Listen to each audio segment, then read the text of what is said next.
बिस्मिल्लाहिर्रहमानिर्रहीम। अस्सलाम वालेकुम जनाब। स्टोरी मैंने एक ही शेयर करनी है। मैं बार बार बता रहा हूँ कि स्टोरी लॉन्ग मार्च है। अलबत्ता लॉन्ग मार्च के साथ बहुत सारी जुड़ी हुई ख़बरें होती हैं।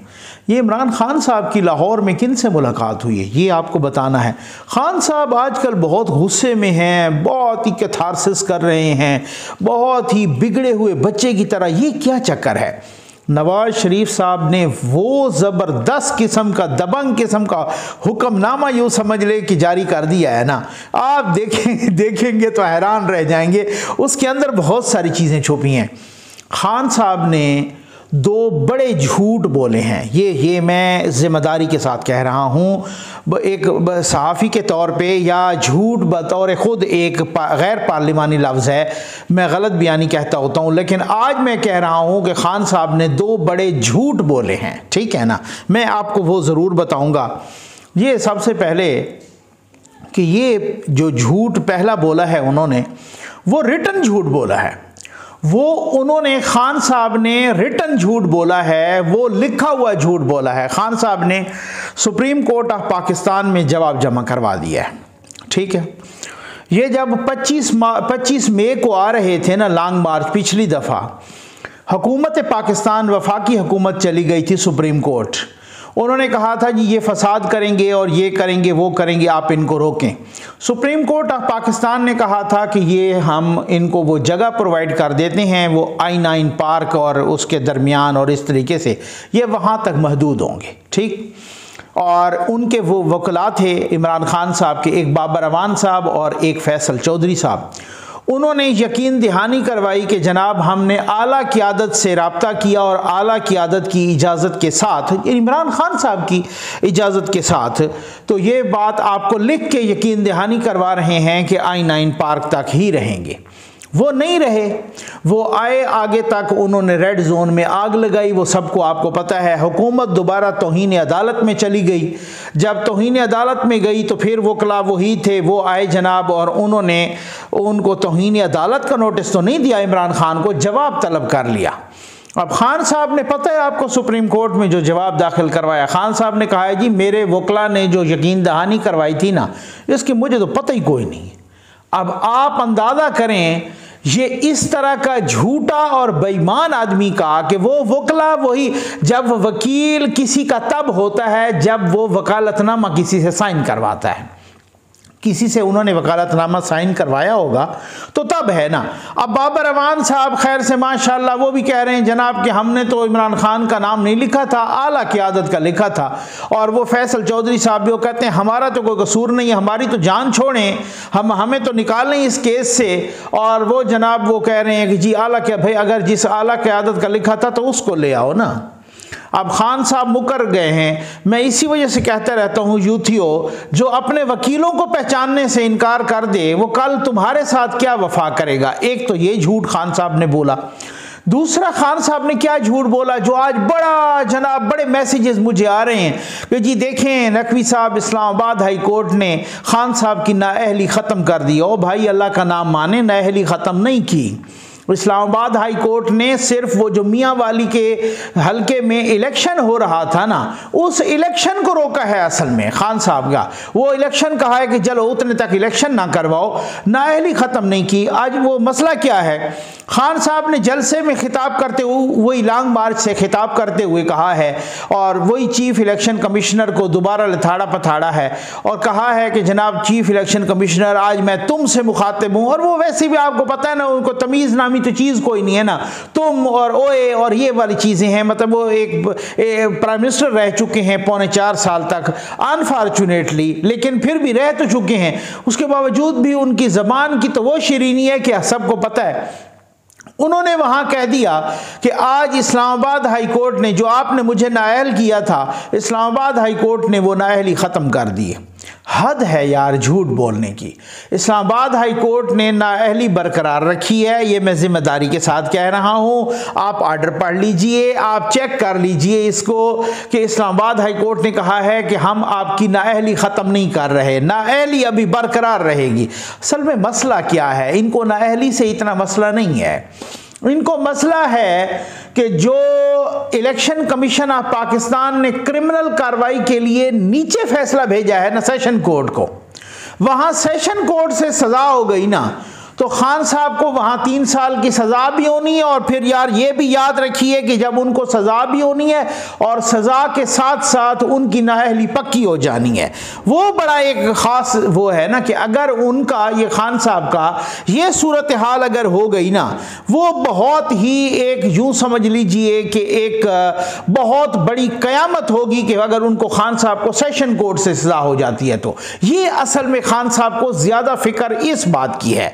अब आ जाएं जनाब इस तरीके से कि खान साहब की मुलाकात लाहौर में किसके साथ हुई, किन के से। खान साहब अचानक कल आपको पता है कि वो वापस रवाना हो गए परसों, और उन्होंने कहा कि जनाब मैं तो लाहौर में वो भाग गए, वहीं पर वो भाग गए। और जैसे ही वो भागे तो असद उमर साहब उठे, उन्होंने माइक लिया, उन्होंने ऐलान किया कि जी हालात कुछ ऐसे हैं कि खान साहब को कुछ एक इम्पॉर्टेंट मीटिंग के लिए लाहौर जाना पड़ा।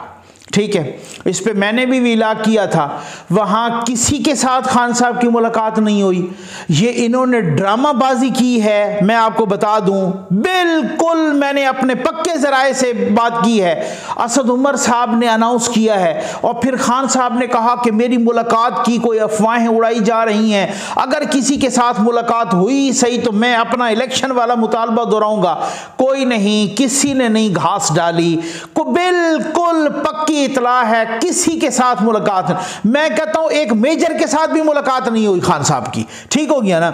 लेकिन खान साहब ने क्या चालाकी के साथ वो अचानक गए हैं, और फिर उसके बाद वो असद उमर साहब ने भी चालाकी के साथ अनाउंस किया है, और फिर बाद में सारे मुकर गए हैं। भाई किसी के साथ नहीं हुई। खान साहब अब वो कथारसिस कर रहे हैं। खान साहब इंतहाई गुस्से में हैं। आज दोबारा उन्होंने मीर जाफर और मीर सादिक कहा। मामला क्या है?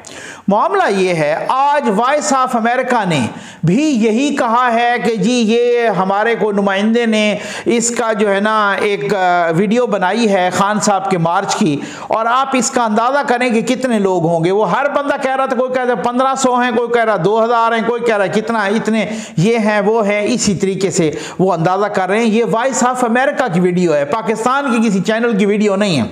खान साहब के साथ एक तो बंदे कोई नहीं निकल रहे।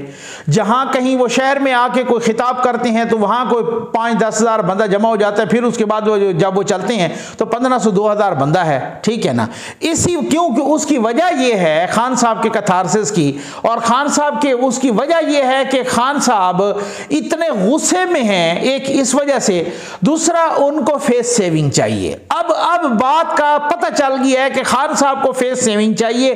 खान साहब कहते हैं जनाब या तो मेरे केसेस खत्म कर दें, कोई तो मुझे फेस सेविंग देना, या मुझे गिरफ्तार ना करें, या मुझे जो है ना इलेक्शन तो उन्होंने ऊपर का लगाया हुआ है ना, और बहुत सारी चीज़ें हैं ना। अब बात यह है कि खान साहब की जो डायरेक्ट टसल है ना वो आ गई है फौज के साथ, सियासी जमातों के साथ नहीं है। खान साहब की डायरेक्ट टसल आ गई फौज के साथ। अवाम अपनी फौज के साथ कभी भी सवाल ही पैदा नहीं होता कि जब उनको ये पता चले पाकिस्तान के अवाम को कि चाहे वो उनका ताल्लुक किसी भी सियासी जमात से हो, यूथियर तो वो आपको पता है ना, यूथियर टाइप तो वो तो उनका अक्ल वैसे ही कोई नहीं होती ना, वो तो अपर चैम्बर खाली होता है ना। लेकिन जो जनरल पब्लिक है, आप यकीन कीजिए कि जब उनको पता चलता है ना कि जी कोई आर्मी के साथ किसी इनकी टसल है, और उनको पता है कि वो हमारे दिफा का इदारा है, वो बिल्कुल नहीं निकलते, वो किसी के साथ भी नहीं निकलेंगे, मैं आपको ये बता दूं।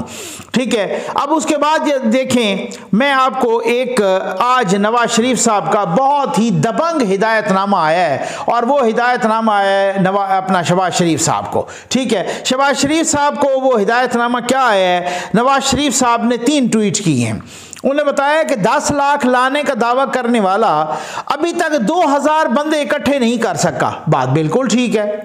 अवाम की लातौलगी की वजह वो शर अंगेज झूठ हैं जिनका कच्चा चटा अवाम के सामने आ चुका है। उसने एक के बाद एक झूठ इतनी बेदर्दी और डठाई से बोला कि DGISI को मजबूरन अपनी खामोशी तोड़कर कौम को सच बताना पड़ा, जिसका जवाब ये इतने दिन गुजरने के बाद भी नहीं दे सका।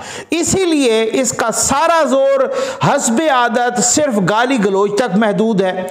मैंने अब देखिए ये अपने नवाज शरीफ साहब कह रहे हैं कि मैंने शहबाज शरीफ से कह दिया है कि ये 2000 का जत्था ले आए या 20,000 का, ना इस फितने का कोई मुतालबा सुनना है और ना ही इसे कोई फेस सेविंग देनी है जिसके लिए ये बेताब है। वज़ीर आज़म को अपनी तमाम तर तवज्जो अवामी खिदमत पर मरकूज रखनी चाहिए। ये बहुत ही यूं समझ लीजिए कि अहम तरीन ट्वीट है नवाज शरीफ साहब का। इसका मतलब यह है कि उसी बात की गवाही कि जिस पे हर बंदा कह रहा है कि अब ये फेस सेविंग मांगता है, फेस सेविंग की गवाही, ये फेस सेविंग मांगता है और इसको फेस सेविंग नहीं देनी और ना ही इसका कोई मुतालबा। इसका मतलब गवर्नमेंट बहुत कंफर्टेबल फील कर रही है। अब ये देखें ना, अब ये किन बातों पर आ गए हैं, ये क्रिमिनल एक्ट पे आ गए हैं और ये क्रिमिनल कार्रवाई अब होगी। अब ये देखें, ये खान साहब कह रहे हैं कि जीटी रोड पर हमारे मार्च के हमरा अवाम का समंदर, यानी समंदर तो वो कह रहे हैं ना। मैं 6 माह से मुल्क में एक इनकलाब का मुशाहिदा कर रहा हूं।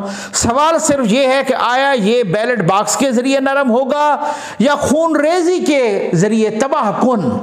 अब आप अंदाजा कीजिए, अब ये खून रेजी की धमकियां देने लग गया है बंदा। इनका वजीर वो कामरान बंगश खैबर पख्तूनख्वा का, वो कह रहे हैं हमारे पास असला होगा। अली अमीन की ऑडियो वैसे पकड़ी गई है, वो लीक हो गई है और वो कह रहा है कि बंदूकें बंदे सारे बराबर रखो। मैं आपको एक बात बता दूं कि तमाम वालिदैन को भी बता दूं, ठीक है ना, कि वो अपने यूथियों बेटों को और यूथनियों को समझा दें कि ये सिर्फ और सिर्फ इमरान खान पाक फौज से टकराने जा रहा है, ये पाकिस्तान और पाकिस्तान की रियासत से टकराने जा रहा है। इसको लाशें चाहिए, आपके बच्चों की लाशें चाहिए और इसको सियासत चाहिए। ये सिर्फ सियासत की, अपनी सियासत की भेंट आपके बच्चों की जिंदगियों को चढ़ाना चाहता है। ये याद रखिएगा, ये फैसल वोडा भी कह चुके हैं, ये खुद इमरान खान भी कह चुका है कि खून रेजी से चाहिए तो खून रेजी से हम लेंगे, और ये अली अमीन गंडापुर भी और कामरान बंगश भी और ये सारे कह चुके हैं कि हमें लाशें चाहिए, इनको लाशें चाहिए और खुदा न खास्ता आपके बच्चों की ना हो। मैं समझता हूं कि मैं एक पाकिस्तानी सिटीजन के तौर पे, एक हमदर्द के तौर पे कहूंगा कि आप अपने बच्चों को इसके मजमूम अज़ाइम का ईंधन न बनाएं। बस ये सूरत हाल है, ये बात है। और अब उसके बाद क्योंकि इनसे कोई गरज नहीं है, इनके पीछे जो लोग हैं, इनके कोच, उनको भी कुछ नहीं मिलना, वो सामने नहीं आते। इनको उन्होंने सामने किया हुआ है कि जनाब आप इस तरीके से ऊधम मचाओ, इंतशार, बाकी सबको पता चल गया है भाई। जो फैसला साज हैं, जो फैसला करने वाले हैं, उन्होंने बिल्कुल जैसे हमारे दोस्त मोहतरम नजम सेठी साहब नहीं कहते रहते, मुझे उनका जुमला याद आ गया कि ये उन्होंने पैगाम दे दिया है, इनको पावरफुल सर्कल से पैगाम दे दिया गया है, पहुंचा दिया गया है कि आपको कुछ नहीं मिलना। नजम सेठी साहब वाली बात है, आपको ठुठू मिलना है। समझ आ गई आपको? उम्मीद है आपको वीडियो पसंद आई होगी। आपका बहुत बहुत शुक्रिया।